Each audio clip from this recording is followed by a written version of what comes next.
বাংলাদেশ থেকে বর্তমান পার্সেল হচ্ছে আমাদের দেশে। আমি যখন ছোট্ট ছিলাম তখন আমাদের দাদুরা বলতো যে একটা হলো খাসি আর একটা হলো কি পাঁঠা। একটা কি পাঁঠা, পাঁঠা ক্রয় করবে, খাসি ক্রয় করবে না। কেন? খাসি যদি ক্রয় করো, যেহেতু একবার খাসি করা হয়েছে, ওখানে রক্ত বের করা হয়েছে, তারপরে আবার তুমি কুরবানির সময় রক্ত বার করবে, এইটা তোমার আল্লাহ তাআলার দরবারে কবুল হবে না। কথা বোঝেন? আপনারা খাসি কুরবানি করেছেন কেউ? হ্যাঁ, এই ধারণা মোতাবেক আপনার কিন্তু কুরবানি হয়নি। বাংলাদেশের এক বক্তার নাম হলো তারিক মুনাওয়ার। এই তারিক মুনাওয়ার বলছে যে পশু খাসি করা, সে ছাগল হোক, গরু হোক, উট হোক, অন্য কিছু হোক, কেউ যদি পশু খাসি করে এটা হারাম হবে। কি হবে? হারাম হবে। আর কেউ যদি খাসি করা পশুকে কুরবানি করে, এই খাসি করা পশু কুরবানি করলে তার কুরবানি হবে না। তো আগে পাবলিক বলতো, এখন মৌলবিও বলছে। কথা বুঝতে পারছেন? তো মানুষ ঝামেলায় পড়বে কি পড়বে না? এখন সন্দেহ আসলেন কি আসলেন না যে হুজুর তাহলে আমাদের খাসিগুলো কি কুরবানি হয়েছে না হয়নি? হানা বলুন, সন্দেহ পড়বে না? সম্মানিত শ্রোতা, বলবো এই প্রসঙ্গে আলোচনা করবো, একটু করবো। যারা যারা বলছেন করুন, একটু হাত তুলে বলুন না ইয়া রাসূলুল্লাহ। যারা যারা হাত তুলেছেন 500 টাকা করে দিন তো আসলে মাদ্রাসা আপনি দিবেন। মাশাআল্লাহ, এই যে বলছেন চাচা যান, উনি বলছেন 500 টাকা দিব ইনশাআল্লাহ তাআলা। জি 1000, এই যে 1000 উনি দিবেন। আর কেউ কোন যুবক যে হাত তুলেছিলেন, হুজুর আমি হাত তুলেছিলাম, আমি 500 টাকা দিচ্ছি। ওই চেয়ারম্যান গুলো চেয়ারের জন্য যেন মানুষ লড়াই করছে, মারামারি করছে, আপনারা চেয়ার নিয়ে বসে গেছেন, 500 টাকা করে দিন তো। আল্লাহকে নাম পে দে দো ভাই, রাসূলুল্লাহকে নাম পে দে দো। নবী করিম সাল্লাল্লাহু আলাইহি ওয়াসাল্লামের মাদ্রাসায় যত দিবেন তত পাবেন, যত দিবেন তত ঠুকাই থেকে বেঁচে থাকবেন, যত দিবেন তত কাল কিয়ামতের মাঠে উত্তপ্ত ময়দানে কঠিন আযাবের দিনে নবীজির কাছ থেকে সুপারিশ পাবেন। তাই বসে না থেকে যারা পাচ্ছেন 500 টাকা করে মাদ্রাসায় দিন। মুসলমান একবার দরুদ শরীফ পড়ে, আল্লাহুম্মা সাল্লি আলা সাইয়্যিদিনা মাওলানা মুহাম্মদ ওয়া আলা আলি সাইয়্যিদিনা মুহাম্মদ সাল্লি আলা মুহাম্মাদিন সাল্লি আলা মুহাম্মদ। হরদম সবা সে নিকালো পাক নাম মুহাম্মদ, হরদম দম শাফিনা সাল্লাল্লাহু তাআলা আলাইহি ওয়াসাল্লাম। একজন ভাই দিয়েছেন 1000 টাকা, আর একজন দিয়েছেন 500 টাকা। আর যারা পারবেন, পকেটে টাকা আছে, তারাও দিয়ে যান, আর আমি আমার আলোচনা চালিয়ে যাই। বাংলাদেশের বক্তা, আমরা আজকে ইউটিউব বক্তৃতা শুনি, ইউটিউবে যেখান সেখান থেকে বক্তৃতা শুনছি, আর নিজের মধ্যে নিজের আপনার গ্রামের মধ্যে বিভ্রান্তি তৈরি করছি। কেউ দেখবেন নাভির নিচে হাত বাঁধা ছিল, হঠাৎ করে দেখবেন বুকের উপর হাত বাঁধতে শুরু করে দিয়েছে। ইমামের পিছনে সূরা ফাতিহা পড়ছিল না, হঠাৎ করে সূরা ফাতিহা পড়ছে। মুসলমান, আপনাকে বলতে চাই, গতকালকেই কিছু আহলে হাদিস ভাইকে আমি তওবা পড়িয়ে সুন্নি করেছি। জোরে বলে সুবহানাল্লাহ। স্টেজের মধ্যেই কিছু আহলে হাদিস ভাই প্রশ্ন করেছিল আমাকে এই প্রসঙ্গে। স্টেজে প্রশ্ন করার পরে আলহামদুলিল্লাহ প্রশ্ন যখন উত্তর পেয়েছে, বলছে হুজুর এতদিন পর্যন্ত আমরা ভুলেছিলাম, ওই আপনার তাই সেই বক্তাগুলোর চক্করে পড়ে আমরা আহলে হাদিস হয়ে গেছিলাম, আজকে সুন্নি হলাম। কথা বোঝা গেল? মুসলমান, আপনাকে বলতে চাই, তাই বর্তমান সময় বিভিন্ন রকম উলামায়ে আলিমগণ মানুষের মধ্যে বিভ্রান্তি তৈরি করে খাসি দেওয়া পশু নাকি কুরবানি করা যাবে না। আসুন আমি আমার নবীজির একটি হাদিস শুনুন। আচ্ছা বলুন তো, নবীর থেকে বেশি জ্ঞানী পৃথিবীতে, গোটা পৃথিবীতে নবীর থেকে বেশি জ্ঞানী কোন ব্যক্তি এসেছেন ভাই? হ্যাঁ, কি নাম দেন? আমি আরেকজন 500 দিয়েছেন, হলো 3 জন 500। মুসলমান, নবীর থেকে বেশি জ্ঞানী পৃথিবীতে আদম আলাইহিস সালাম থেকে নিয়ে কিয়ামত পর্যন্ত কেউ আসেনি, আর কিয়ামত পর্যন্ত আসবে না। সব থেকে বেশি জ্ঞান আল্লাহ দিয়েছেন কাকে? এই বলুন না কাকে? নবীকে।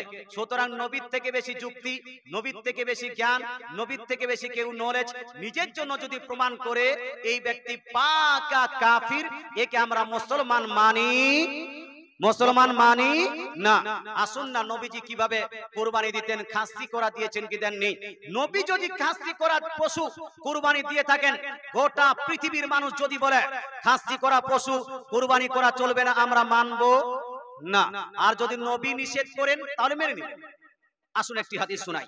এই হাদিসটি লিপিবদ্ধ আছে তাবরানী শরীফের মধ্যে, হাদিসটি সেম লিপিবদ্ধ আছে আপনার মুসনাদে আহমদের মধ্যে, হাদিসটি লিপিবদ্ধ আছে বাইহাকি শরীফের মধ্যেও, হাদিসটি লিপিবদ্ধ আছে সিয়াই সিত্তার অন্যতম হাদিস গ্রন্থ সুনান ইবনে মাজাহ জিল নাম্বার 1 হাদিস নাম্বার 3241। কত নাম্বার হাদিস বললাম? 3241, 3241 এর মধ্যে লিপিবদ্ধ আছে হযরত আবু হুরায়রা রাদিয়াল্লাহু তাআলা আনহু থেকে বর্ণিত হাদিস। উনি বলছেন আন্না রাসূলুল্লাহ সাল্লাল্লাহু তাআলা আলাইহি ওয়াসাল্লাম ইদা আরাদা আন ইউদাহিয়া, নবীজি সাল্লাল্লাহু আলাইহি ওয়াসাল্লাম যখন কুরবানি করার নিয়ত করতেন, ইরাদা করতেন, ইশতারা, তো নবীজি ক্রয় করতেন, কিনতেন। কি কিনতেন ভাই? কাবসাইনি, দুইটি দুম্বা ক্রয় করতেন। কি ক্রয় করতেন? দুইটি দুম্বা ক্রয় করতেন। দুইটি দুম্বা কেমন ছিল? লেখা আছে হাদিস শরীফের মধ্যে আজিমাইন, এই দুইটি বড় বড় দুম্বা ছিল। সামিনাইন, দুইটি দুম্বা মোটা ছিল। আমলাহাইন, দুইটি দুম্বা দেখতে খুব ভালো ছিল।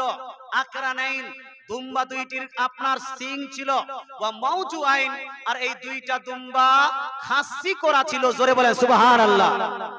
মাউজুআইন মানে হলো এই খাসি আইন। ইমাম ইবনে কাসির রাহমাতুল্লাহি আলাইহি উনি তাফসীর ইবনে কাসিরে মাউজুআইনের অর্থ করেছেন, আর এই খাসি আইন অর্থাৎ এই দুইটা দুম্বা নবীজি সাল্লাল্লাহু আলাইহি ওয়াসাল্লাম খাসি করা ক্রয় করলেন। ফাযাবাহা, নবীজি সাল্লাল্লাহু আলাইহি ওয়াসাল্লাম ওই দুম্বা দুইটি কুরবানির জন্য জবাই করলেন। জোরে বলেন সুবহানাল্লাহ। এবার প্রশ্ন হলো, এই দয়ার নবী, মায়ার নবী, আকাই নামদার, মাদানী তাজদার, আহমদে মুখতার জনাবে রাসূলুল্লাহ সাল্লাল্লাহু তাআলা আলাইহি ওয়াসাল্লাম কুরবানি করার সময় খাসিকৃত দুম্বা ক্রয় করেছেন কি করেননি ভাই? জবাই করেছেন কি করেননি? নবী যদি জবাই করেন তো সেটা কি হারাম হবে না হালাল? জায়েজ না না জায়েজ? বৈধ না অবৈধ? মুসলমান এবার যদি কোনো মাস্টার, ডাক্তার, নায়ক, খলনায়ক বলে না না না না, খাসি করা পশু কুরবানি করা যাবে না, খাসি করা পশুর কুরবানি করলে যেহেতু একবার রক্তপাত হয়ে গেছে, দ্বিতীয়বার রক্তপাত করলে কোনো লাভ হবে না, আল্লাহ কবুল করবেন না, যদি কেউ বলে তার কথা মান্য করা যাবে না। কেন যাবে না? তার কারণ হলো নবী একদিকে, গোটা দুনিয়ার মানুষ একদিকে, নবী একদিকে, কোরআন হাদিস একদিকে, গোটা দুনিয়ার মৌলভী মুন্সি একদিকে, একজন মুসলমান যাবে কোন দিকে? তো মুসলমানের স্লোগান হলো দয়ার নবী যেই দিকে আমরা আছি, কোরআন হাদিস যেই দিকে, সুন্নি মুসলমান সেই দিকে। এই জন্য খাসি করা কুরবানি করা জায়েজ আছে, এটাকে না জায়েজ বলা যাবে না। মুসলমান আচ্ছা, দুইটি দুম্বা নবীজি কুরবানি করলেন, কিভাবে করলেন জানেন? সুনান আবু দাউদের মধ্যে লিপিবদ্ধ আছে এবং অন্যান্য সিয়াহ সিত্তার হাদিস গ্রন্থে লিপিবদ্ধ আছে। নবীজি সাল্লাল্লাহু আলাইহি ওয়াসাল্লাম তোর মধ্যে একটি দুম্বা জবাই করলেন। জবাই করার পরে আল্লাহ তাআলার কাছে দোয়া করছেন, আল্লাহুম্মা তাকাব্বাল মিন মুহাম্মাদিন ওয়া আলিহি, ইয়া রাব্বাল আলামিন, এই দুম্বাটি জবাই করলাম, এই দুম্বাটি তুমি কবুল করে নাও মুহাম্মাদের পক্ষ থেকে এবং মুহাম্মাদের পরিবারের পক্ষ থেকে। জোরে বলেন সুবহানাল্লাহ। একটি হলো নিজের তরফ থেকে, নিজের পরিবারের তরফ থেকে নবীজি। দ্বিতীয় দুম্বাটি নবীজি জবাই করার পরে আল্লাহ তাআলা দরবারে কবুল দোয়া করছেন, ইয়া রাব্বাল আলামিন, আল্লাহুম্মা তাকাব্বাল মিন মুহাম্মাদিন ওয়া উম্মতিহি, ইয়া রাব্বাল আলামিন, এই দুম্বাটি জবাই করলাম, এই দুম্বাটি তুমি কবুল করো আমার পক্ষ থেকে এবং আমার উম্মতির পক্ষ থেকে। জোরে বলেন সুবহানাল্লাহ। অন্যান্য হাদিসে আছে নবীজি ইরশাদ করেন, আমার উম্মতের মধ্যে হতে যেই সমস্ত উম্মতিরা কুরবানি করতে পারেনি বা কুরবানি করতে পারবে না, সেই উম্মতিদের পক্ষ থেকে এই কুরবানিটা তুমি কবুল করে নাও। জোরে বলেন সুবহানাল্লাহ। তার মানে হলো এই, আমার নবী, আপনার নবী, দয়ার নবী, মায়ের নবী সর্বদা দুইটি কুরবানি করতেন। একটা নিজের জন্য কুরবানি করতেন, একটা উম্মতির জন্য কুরবানি করতেন। নবীর উম্মতি কিছু ছিল জীবিত, কিছু আছে মৃত, নাকি না? সবাই জিন্দা? হ্যাঁ, মৃত আছে না? যারা মৃত তারা নবীর উম্মতি হন কিনা ভাই? হন। তার মানে হলো নবীজি যখন গোটা উম্মতির জন্য কুরবানি করেছেন, তার মানে নবী জীবিতদের জন্য কুরবানি করেছেন, মৃতদের জন্য কুরবানি করেছেন।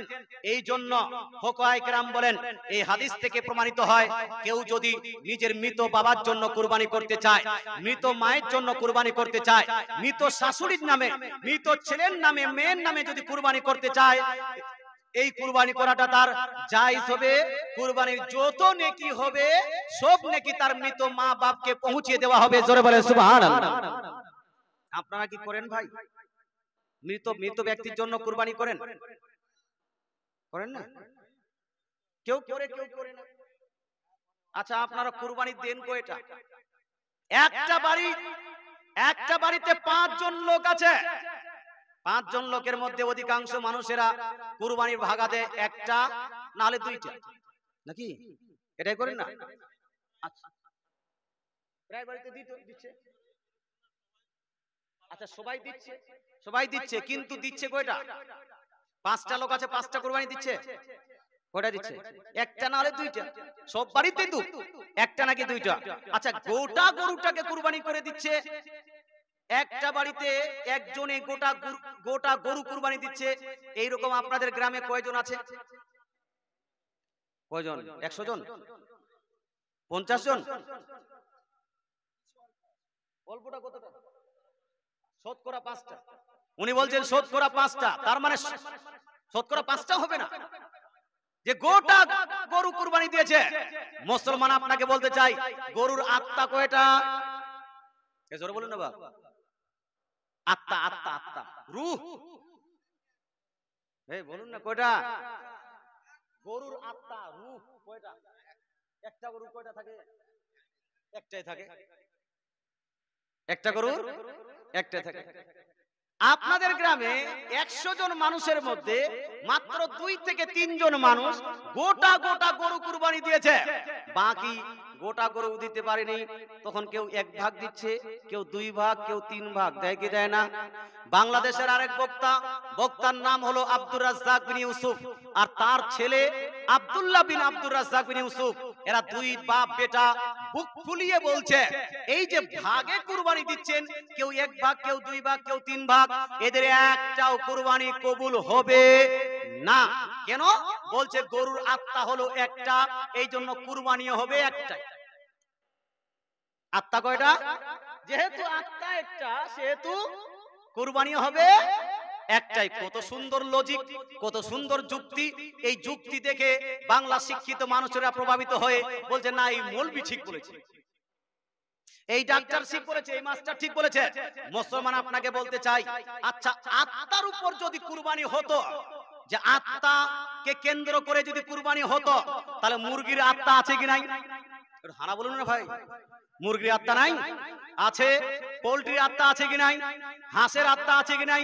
তাহলে আত্মাকে কেন্দ্র করে যদি কুরবানি হতো, তাহলে মুরগির কুরবানি করা যায়, পোল্ট্রির কুরবানি করা যায়, আর কি বলছে, হাঁসের কুরবানি করা যায়। হয়ে যাবে, হবে না হুজুর? হবে। এবার আপনি বলুন কোনটা মানবেন? হে মুসলমান, আপনাকে বলতে চাই, পৃথিবীর মানুষ এখন বর্তমান যদি বলে আমি শরীয়ত তৈরি করব, আমরা সেই শরীয়তকে মানব না। আমাদের শরীয়ত চলবে কার? আল্লাহর। আমাদের শরীয়ত চলবে কার? রাসূলুল্লাহ। রাসূলুল্লাহ শরীয়তকে কেউ যদি নষ্ট করতো, নিজের পক্ষ থেকে লজিক লাগিয়ে, বুদ্ধি লাগিয়ে, জ্ঞান লাগিয়ে নতুন কোন শরীয়ত তৈরি করতে চায়, সেটাকে ফলো করা, সেটাকে মান্য করা, সেটার অনুসরণ আনুগত্য করা, এটা মুসলমানদের জন্য হারাম, হারাম, হারাম, চলবে না। কুরবানি আত্মাকে কেন্দ্র করে হয় না, কুরবানির জন্য নির্দিষ্ট করেছেন পশুকে আমার রাসূলুল্লাহ। জোরে বলে সুবহানাল্লাহ। মুসলমান আপনাকে বলতে চাই, 7 একটা গরুতে কয়টা ভাগ দেন? কয়টা ভাগ দেন জি? 7টা পর্যন্ত দেন। নাম বলার দরকার নাই, 200 টাকা দিয়েছেন, আল্লাহ তাআলা কবুল করুন, বলেন আমিন। আচ্ছা, আরেকটা কথা জিজ্ঞেস করি, আপনারা যারা যারা কুরবানি দিয়েছেন এবার নিজের নামে, তারা একটু হাত তুলে বলুন তো, ইয়া রাসূলুল্লাহ। যারা যারা কুরবানি দিয়েছেন দেন, হাত তুলে, তোলেন। আচ্ছা, মোটামুটি সবাই দিয়েছে। আপনাদের মধ্যে অধিকাংশ বিবাহিত, হয় কি হয় না? বিবাহিত না? এবার যারা নিজের বহুর নামে কুরবানি দিয়েছেন, নিজের নামও দিয়েছেন, নিজের বহুর নামও দিয়েছেন, তারা হাত তুলে বলুন তো ইয়া রাসূলুল্লাহ। দুইটা পেয়েছে মাত্র।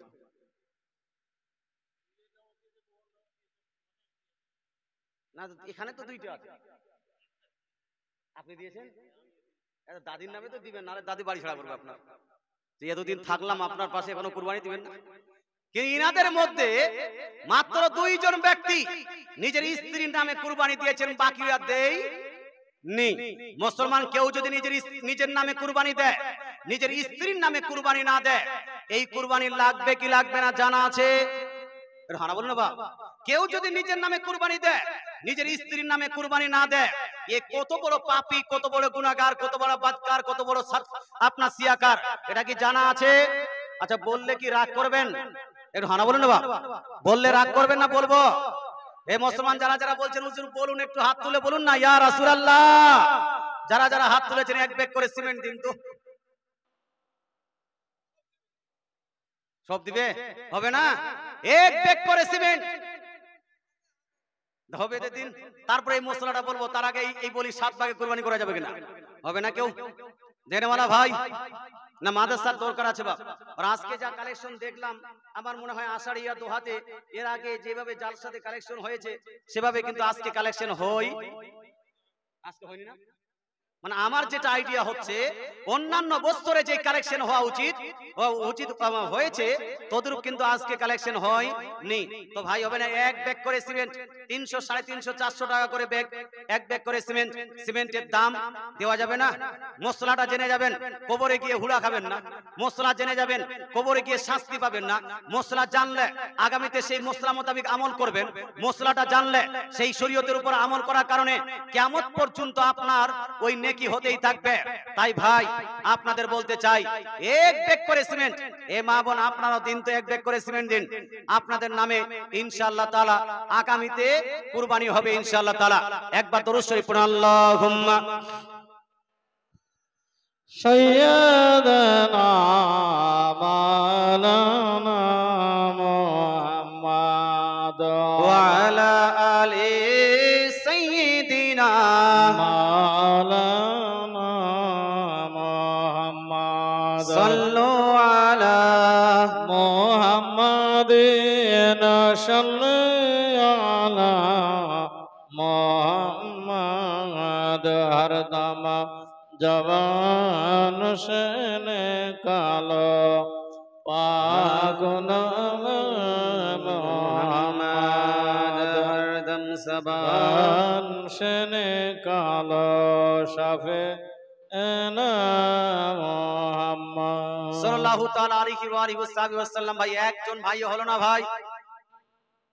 এই যে একজন চাচা উঠে গেছেন, হুজুর আমি দেব এক ব্যাগ সিমেন্ট। নারায়ে তাকবীর। যে নারাটাও দিতে যাচ্ছে না, টাকা দিবে না, নারাও দিবে না। নারায়ে তাকবীর, আল্লাহু আকবার, নারায়ে রিসালাত, ইয়া রাসূলুল্লাহ। মাশাআল্লাহ, সুবহানাল্লাহ। একজন ভাই দিয়েছেন 500 টাকা, 500 টাকা দিয়েছেন। মানে এক ব্যাগ সিমেন্ট যতই দামি নেন 500 টাকা কিন্তু এক ব্যাগ সিমেন্ট চলে আসবে। একজন হলো। আরো যদি পারেন 10 জন ব্যক্তি কমসে কম এক ব্যাগ করে সিমেন্ট দিন, ইনশাআল্লাহ ওই মশলা বলবো। তার আগে বাংলাদেশে 2 বাপ বেটা, এই বাপ বেটাদের একটু অপারেশন করে দেওয়া যাক। মুসলমান আপনাকে বলতে চাই, আব্দুর রাজ্জাক বিন ইউসুফ এবং তার ছেলে আব্দুল্লাহ বিন আব্দুর রাজ্জাক বিন ইউসুফের যুক্তি ফুক্তি দিয়ে এটা বলা যে 7 ভাগে কুরবানি করা যাবে না, একটা গরুতে একজনই কুরবানি দিতে পারবে, এটা শরীয়ত বিরোধী কথা, এটা হাদিস বিরোধী কথা। হাদিসটি শুনুন, একটা দুইটা হাদিস নয়, সিহাহ সিত্তার মধ্যে এই প্রসঙ্গে কমসে কম 20 খানা হাদিস আছে। জোরে বলেন সুবহানাল্লাহ। কয়টা হাদিস বাপ? 20 খানা হাদিস। আমি আপনাকে গুনিয়ে দিচ্ছি। সুনান ইবনে মাজার মধ্যে 2 খানা হাদিস, সুনানে নাসাইর মধ্যে 2 খানা। কয়টা হলো? 4টা। আচ্ছা, আবু দাউদ শরীফের মধ্যে 3টা। কয়টা আছে? 7টা। তিরমিজি শরীফের মধ্যে 5 খানা, 12টা। আর সহিহ মুসলিম শরীফের মধ্যে 8 খানা। কয়টা হলো? 20 খানা সিহাহ সিত্তার মধ্যে হাদিস আছে। কেউ যদি একটাও কম প্রমাণ করে, আমি 1 লাখ টাকা পুরস্কার দেব। রেফারেন্সটা নিয়ে নিন, সহিহ মুসলিম শরীফ জিল নাম্বার 1, হাদিস নাম্বার 32, 32 46 32 47 32 48 32 49 32 50 32 51 32 52 32 53 32 54 এখানে 8 খানা কন্টিনিউয়াসলি নাম বলার দরকার নাই। বাপ মা ইন্তেকাল করে গেছেন, হয়তো উনার নামে 1000 টাকা দিয়ে দোয়া চাইলেন, ইনশাআল্লাহ তাআলা জান ভরে প্রাণ ভরে দলবদ্ধ ভাবে সম্মিলিত ভাবে, একাকী নয়, একত্রিত হয়ে সম্মিলিত ভাবে মুনাজাত করব আপনার মুর্শিদাবাদে। এর আগে ওয়াহাবি, ফারাজি, লামাজাবি যতগুলো আছে, আমি গালি দিচ্ছি না, শুধু নামগুলো নিচ্ছি। নাম নেওয়া কি হারাম? নাম নেওয়া কি হারাম? ফারাজি ভাইরা, আহলে হাদিস ভাইরা, দেওবন্দি ভাইরা, জামাতি ভাইরা, তাবলিগ ভাইরা, সবাই সুন্নি ভাইরা সবাই কিন্তু দোয়া করতো না? সবাই করতো। আজ থেকে 15-20 বছর আগে সবাই কিন্তু করতো। মুসলমান দলবদ্ধভাবে দোয়া সবাই করতো। বর্তমান বলছে দলবদ্ধভাবে দোয়া করা যাবে না, সম্মিলিত মুনাজাত করা যাবে না। ইনশাআল্লাহ সম্মিলিত মুনাজাতও করব, আর সম্মিলিত মুনাজাতের প্রমাণও দিব। জোরে বলেন সুবহানাল্লাহ।